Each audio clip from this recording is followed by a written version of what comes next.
Пожар вспыхнул сегодня в священном месте якутов в доме Арчи. Возгорание произошло в столице примерно в 12:30. Люди, находившиеся в этот момент в здании, были вовремя эвакуированы. Никто из них не пострадал. Но огонь успел повредить священное дерево Ал-Лукмас, что стало причиной пожара. И какой еще урон нанесен якутской святыне, в репортаже Дмитрия Тымырова. Обеденный перерыв стал для работников духовного центра испытанием на прочность. Пожар, охвативший здание, не дал возможности спасти материальные ценности. Людям чудом удалось спастись.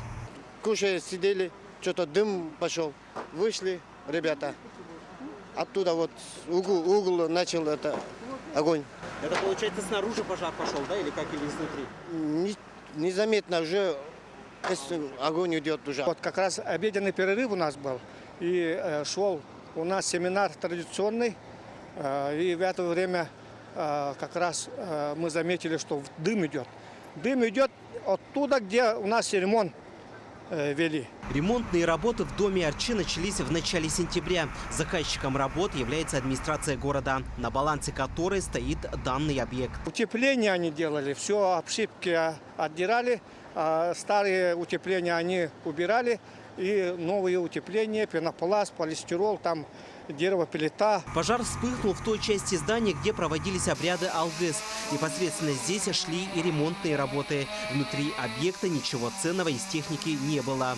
Ну, там просто чисто вот наш зал, где стоят священный холомтан, где проводятся Алгыс. Ну и наши вот эти Ал-Лукмас, мифологическое дерево.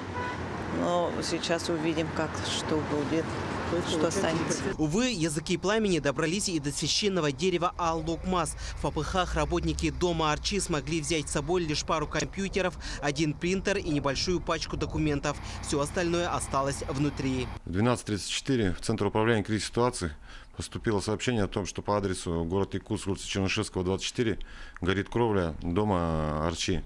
На момент прибытия первого пожарного спасательного подразделения горел один купол кровли. Общая площадь пожара составила 100 квадратных метров. В настоящий момент пожар ликвидирован. Причина пожара, виновное лицо, материальный ущерб устанавливается.